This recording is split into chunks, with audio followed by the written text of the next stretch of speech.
जीवन विकास लघु वित्तको बम्पर लाभांश घोषणा 70% बोनस दिने। जीवन विकास लघु वित्त वित्तीय संस्था लिमिटेडले बम्पर लाभांश घोषणा गरेको छ। संस्थाको हिजो फागुन 7 गते शनिबार बसेको सञ्चालक समितिको बैठकले गत आर्थिक वर्ष 77-78 को मुनाफाबाट संस्थाका शेयर धनीहरूलाई चुक्ता पुँजीको 70% बोनस शेयर र कर प्रयोजनका लागि 3.68% नगद गरी कुल 73.68% लाभांश वितरण गर्ने घोषणा गरेको हो। उक्त प्रस्तावित लाभांश नेपाल राष्ट्र बैंकबाट स्वीकृत भई संस्थाको आगामी साधारण सभाबाट पारित भए पश्चात वितरण गरिनेछ। समृद्धि फाइनेन्सको हकप्रद आजदेखि खुल्यो। फागुन 29 गतेसम्म भर्न पाइने। समृद्धि फाइनेन्स कम्पनी लिमिटेडले आज फागुन 8 गते आइतबारबाट हकप्रद शेयर निष्कासन तथा बिक्री खुल्ला गरेको छ। फाइनेन्सले 2:1 को अनुपातमा अर्थात् हाल कायम 2 किता शेयर बराबर नयाँ 1 किता शेयरको अनुपातमा 100 रुपैयाँ अंकित दरमा कुल 27,29,70,500 रुपैयाँ बराबरको 70,29,705 किता हकप्रद शेयर निष्कासन गरेको हो। कम्पनीले हकप्रद शेयर निष्कासन गर्ने प्रयोजनका लागि पौष 11 गते एक दिन बुक क्लोज गरेको थियो। त्यसैले पौष 8 गतेसम्म नेपाल स्टक एक्सचेन्ज नेप्सेमा कारोबार भई कायम भएका शेयर धनीहरूले मात्र कम्पनीको हकप्रद शेयरमा आवेदन दिन सक्नेछन्। कम्पनीको हकप्रदमा फागुन 29 गते ब्याङ्किङ समयसम्म आवेदन दिन सकिनेछ। कम्पनीको उक्त हकप्रद शेयरमा निष्कासन तथा बिक्री प्रबन्धकको काम बीओके क्यापिटल लिमिटेडले गरेको छ। लगानीकर्ताले बिक्री प्रबन्धक बीओके क्यापिटल लिमिटेड, समृद्धि फाइनेन्सका शाखा कार्यालय र नेपाल हितोपत्र बोर्डबाट स्वीकृति प्राप्त गरेका सम्पूर्ण सेवामा सहभागी बैंक तथा वित्तीय संस्था र तिनका शाखा कार्यालयहरूबाट हकप्रद शेयरमा आवेदन दिन सक्नेछन्। यसका साथै मेरो शेयरबाट अनलाइन मार्फत पनि हकप्रद भर्न सकिनेछ। लाभांश पारित गर्न हिमालयन जनरल इन्सुरेन्सले डाक्यो साधारण सभा। फागुन 16 गते book close. Himalayan general insurance company लिमिटेडले वार्षिक साधारण सभा आह्वान गरेको छ। कम्पनीको फागुन 6 गते शुक्रबार बसेको सञ्चालक समितिको बैठकले गरेको निर्णय अनुसार कम्पनीको 28औं वार्षिक साधारण सभा फागुन 30 गते सोमबार कम्पनीको केन्द्रीय कार्यालय थापागाउँ काठमाडौँमा बिहान 11 बजेदेखि अनलाइन मार्फत सुरु हुनेछ। सभामा कम्पनीको पौष 21 गते बुधबार बसेको सञ्चालक समितिको बैठकले गरेको निर्णय अनुसार आर्थिक वर्ष 77-78 को मुनाफाबाट कम्पनीका शेयर धनीहरूलाई चुक्ता पुँजीको 6.65% बोनस शेयर र कर प्रयोजनका लागि 0.35% नगद गरी कुल 7% लाभांश वितरण गर्ने प्रस्ताव पारित गरिनेछ। कम्पनीले साधारण सभा तथा लाभांश वितरण प्रयोजनका लागि फागुन 16 गते एक दिन बुक क्लोज गर्ने निर्णय गरेको छ। त्यसैले फागुन 15 गतेसम्म नेप्सेमा कारोबार भई कायम हुने शेयर धनीहरूले मात्र साधारण सभामा भाग लिन र लाभांश प्राप्त गर्न सक्नेछन्।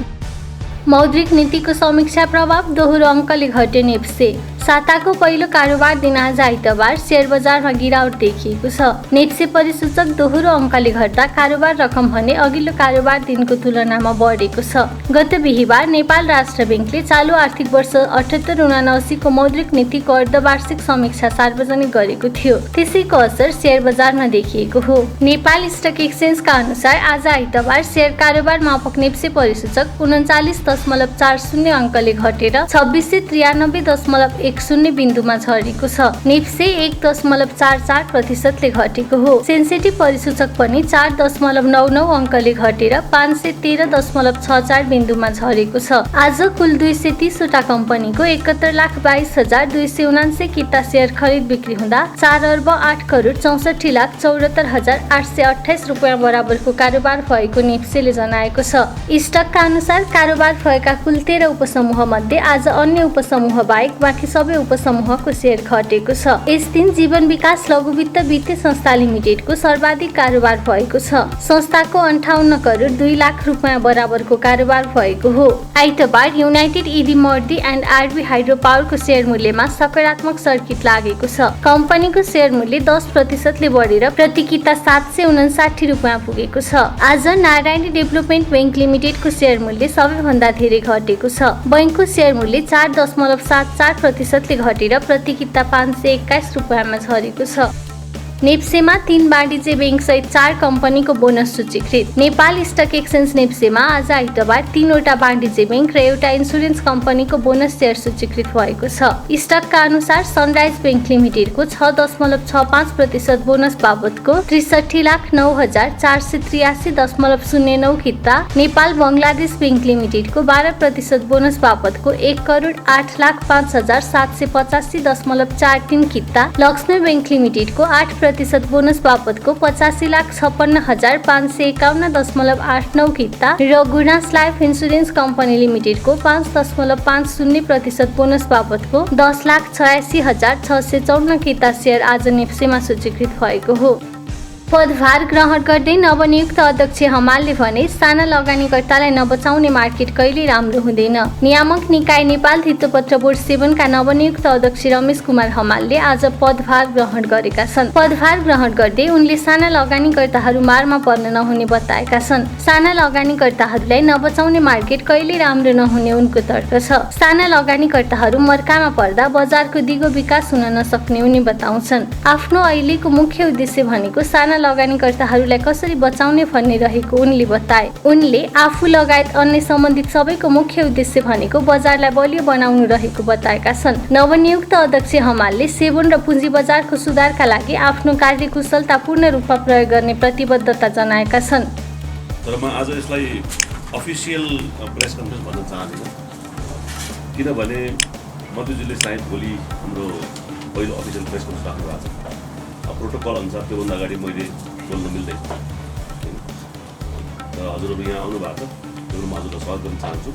र एउटा कुरा चाहिँ भन्न चाहन्छु कि हामी मिडिया, हाम्रो यहाँको टिम, हामी एउटै टिम हो। हामी सबैको उद्देश्य एउटै हो, यो बजारलाई बलियो बनाउने, स्वस्थ बनाउने र फेयर बनाउने। त्यसमा यहाँहरूको पनि कन्ट्रिब्युसन छ, हाम्रो पनि कन्ट्रिब्युसन छ। हामी मिलेर काम गर्छौँ। आजलाई त्योभन्दा बढी भन्न चाहँदैन, किन त्योभन्दा बढी मैले प्रोटोकल नागेको जस्तो हुन्छ। भोलि मन्त्रीजीको प्रेसमा हुनाउँदै त्योभन्दा अगाडि मैले बोलेको सोध्दैन। हेर्नुहोस्, सैद्धान्तिक रूपमा तपाईँहरूलाई थाहा छ, एउटा पहिला फिलोसफीको कुरा गर्न मिल्छ।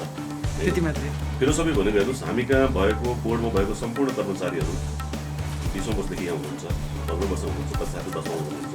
तर मान्छेको जीवन बितिरहेको छ होइन। उहाँहरूको पनि उद्देश्य के हो भने बजार स्वस्थ होस्, बढोस्, हेल्दी होस् भन्ने त त्यही नै सोचाइ होइन। त्यस्तै सरकारको पनि त्यही नै हुन्छ, तपाईँहरूको पनि त्यही नै हुन्छ। तपाईँहरूलाई यति इच्छुक किन हुन्छ यहाँ आउनु भएको छ, किनभने तपाईँहरूलाई यसको चिन्ता छ, यो बजारप्रति तपाईँहरू चिन्ता छ। र म पनि त्यही चिन्तित भएर नै यो ठाउँमा आइरहेको छु।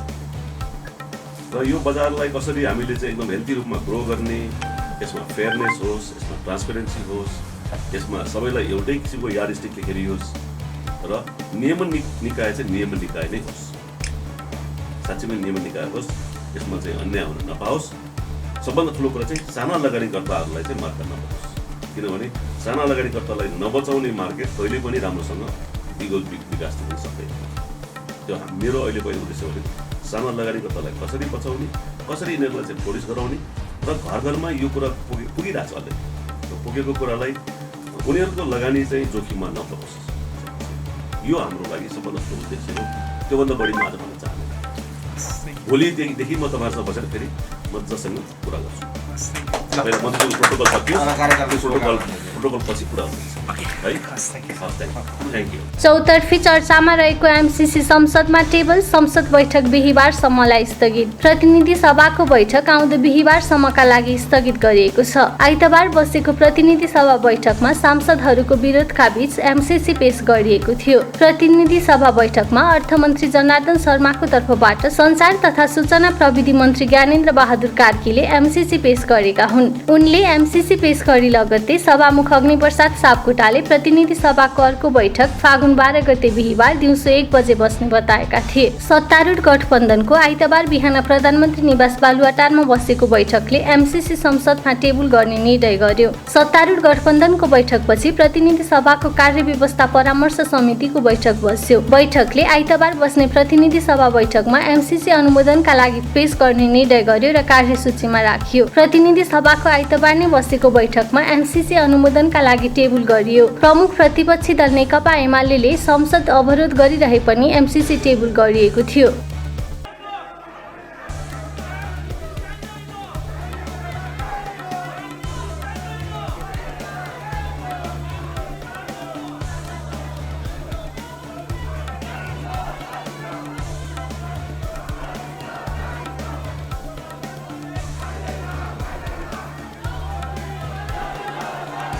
सम्माननीय सभामुख महोदय, सन्धि ऐन 2047 को दफा 4 को व्यवस्था बमोजिम नेपाल सरकार मन्त्री परिषदले मिति 2075-10-25 में नेपाल सरकार र अमेरिकी सहयोग निकाय मिलेनियम च्यालेन्ज कर्पोरेसन MCC बीच भएको अनुदान सम्झौता मिलेनियम च्यालेन्ज कम्प्याक्टलाई अनुमोदन गर्नका लागि सङ्घीय संसदमा पेश गर्न अर्थ मन्त्रालयलाई स्वीकृति दिने निर्णय गरे अनुरूप नेपालको संविधानको धारा 279 बमोजिम प्रतिनिधि सभाको साधारण बहुमतबाट सम्झौता अनुमोदन गर्नका लागि तत्कालीन अर्थमन्त्री डाक्टर युवराज खतिवडाले सम्मानित सदन समक्ष प्रस्ताव पेश गर्नुभएको माननीय सदस्यहरूलाई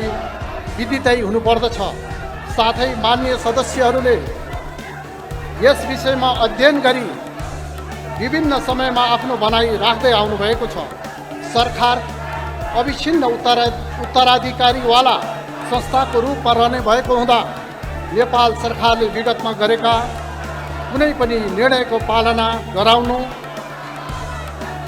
र निष्कर्षमा पुर्याउने दायित्व वर्तमान सरकारको हुने यथार्थलाई मनन गरी नेपालको संविधानको सर्वोच्चता सर्वोपरिता सम्झौताको कुनै व्यवस्था र शर्तबन्ध माथि रहेको स्पष्ट हुँदै नेपालको सार्वभौम सत्ता स्वतन्त्रता स्वाधीनताको अक्षुण्ण र उल्लङ्घनीय रहेको राष्ट्रिय प्रतिबद्धता प्रकट गर्दै संयुक्त राष्ट्रसङ्घको बडापत्र असंलग्न पञ्चशीलको सिद्धान्त अन्तर्राष्ट्रिय कानुन र विश्व शान्तिको मान्यता अनुसार कुनै सैन्य सङ्गठनमा सामेल नहुने नेपालको परराष्ट्र नीतिको परम्परालाई आत्मसात गर्दै उक्त प्रस्ताव अनुमोदन गरिदिनु हुन म यस सम्मानित सदन समक्ष प्रस्ताव गर्दछु।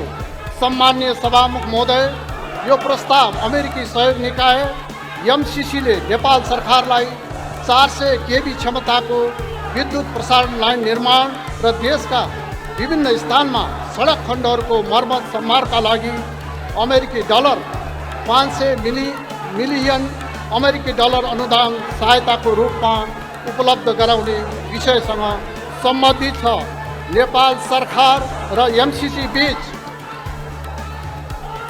सम्मत 2074 भदौ 29 गते भएको सम्झौता अनुसार यो सम्झौता कार्यान्वयनमा आएको मितिले 5 वर्षभित्र यस सहयोगबाट सञ्चालन हुने आयोजना सम्पन्न हुनुपर्ने हुन्छ। सम्झौता कार्यान्वयन इन्ट्री इन्टु फोर्समा जानु पूर्व प्रतिनिधि सभाको सामान्य बहुमतबाट अनुमोदन हुनुपर्ने गरी कानुन न्याय तथा संसदीय मामला मन्त्रालयले 2075 पुस 26 गते राय दिएको हुँदा यो सम्झौता अनुमोदनका लागि प्रस्ताव गरिएको छ। यो सम्झौतामा हस्ताक्षर हुनुअघि गरिएको अध्ययनले विद्युत प्रसारण लाइनबाट 2 करोड 30 लाख तथा सडक मर्मत कार्यबाट 10 लाख जनताले प्रत्यक्ष लाभ प्राप्त गर्ने प्रारम्भिक अनुमान गरेको थियो। यो परियोजनाबाट 50 लाख घरधुरी लाभान्वित हुनेछन्। यसका अतिरिक्त यो सम्झौताको कार्यान्वयनबाट नेपाललाई दिएअनुसारको फाइदा हुन्छ। नेपालको ऊर्जा तथा यातायातको क्षेत्रको विकासका लागि MCC अमेरिकी डलर 500 मिलियन हालको विनिमय दर अनुसार करिब 60 अरब रुपियाँ अनुदानको रूपमा प्राप्त हुने। काठमाडौँको लक्ष्यफेदीदेखि नुवाकोटको रातमाटे हुँदै हेटौँडा र दमौली हुँदै बुटोलसम्मको 400 kV क्षमताको करिब 300 किलोमिटर लामो प्रसारण लाइन निर्माण भई सो आसपासका विद्युत आयोजनाहरूबाट उत्पादित विद्युत प्रसारण सहयोग पुग्नुको साथै देशभर प्रसारण लाइनको जालो फैलाउन मद्दत पुग्ने। यो अनुमोदन सहायता विद्युत प्रसारण लाइन निर्माणमा कोसे ढुङ्गा भई देशको आर्थिक सामाजिक विकासका लागि महत्त्वपूर्ण साधनको रूपमा रहेको विद्युत शक्तिको उपलब्धता सहज भई उत्पादन क्षेत्र सबल बन्ने, नेपालमा उत्पादित जलविद्युतले बजार पाउने र आम जनताको दैनिकी जीवनका लागि अपरिहार्य विद्युत शक्ति उपलब्ध हुने भई दिगो विकासमा सहयोग पुग्ने। विद्युत प्रसारणको सुनिश्चितता पछि विद्युत उत्पादनमा थप लगानी आकर्षित हुने, सडक खण्डहरूको अन्तर्राष्ट्रिय मापदण्ड बमोजिमको मर्मत भई यातायात सुविधा सहज हुने र यस्तो मर्मत कार्यको अनुभव अन्य सडक खण्डमा समेत उपयोग गर्न सकिने, हाल उच्च क्षमताको एकमात्र अन्तर्राष्ट्रिय प्रसारण लाइन भएकोमा यस सहायताबाट निर्माण हुने प्रसारण लाइनमा जोडिने गरी अर्को अन्तर्देशीय प्रसारण लाइन निर्माण गर्न आधार खडा भई नेपालमा उत्पादित बचत विद्युत व्यापारका लागि ढोका खुल्ने, यसबाट नेपालले प्रत्यक्ष लाभ लिन सक्ने। सम्माननीय सभामुख महोदय, यस सम्झौताको कार्यान्वयनका लागि अन्य सबै पूर्व शर्तहरू पुरा भइसकेकोले यसको अनुमोदन पश्चात यसबाट सञ्चालन हुने आयोजनाहरू सुरु भएको मितिले 5 वर्षभित्र सम्पन्न भई आयोजनाको प्रतिफल समयमै प्राप्त हुनेछ। अमेरिकी सहयोग निकायले अमेरिकी डलर 500 मिलियन उपलब्ध गराउने र नेपाल सरकारले 5 वर्षको अवधिमा अमेरिकी डलर 130 मिलियन बराबरको रकम वार्षिक विनियोजन गरी बेहोर्नेछ। यस सम्झौता बमोजिम आयोजनाहरू निर्धारित मितिभित्रै सम्पन्न गर्न बृहत्तर राजनैतिक सहमति आवश्यक भएकाले सबै नेपालीले राष्ट्रिय गौरवको रूपमा यो आयोजनालाई स्वामित्व लिन सक्ने गरी यस सम्झौतालाई जनप्रतिनिधिहरूबाट संवैधानिक व्यवस्था अनुरूप अनुमोदन हुन उपयुक्त हुने भएकाले सम्माननीय सभामुख मार्फत म सबै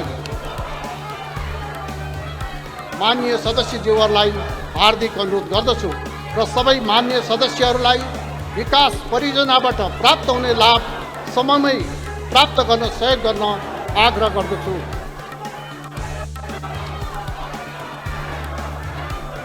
अन्तमा सभामुख महोदयको अनुमतिले प्रतिनिधि सभा नियमावली 2075 को नियम 222 बमोजिम नेपाल सरकार र अमेरिकी सहयोग निकाय मिलेनियम च्यालेन्ज कर्पोरेसन MCC बीच भएको अनुदान सहायता सम्झौता मिलेनियम च्यालेन्ज कम्प्याक्ट सदन समक्ष प्रस्तुत गर्दछु। धन्यवाद।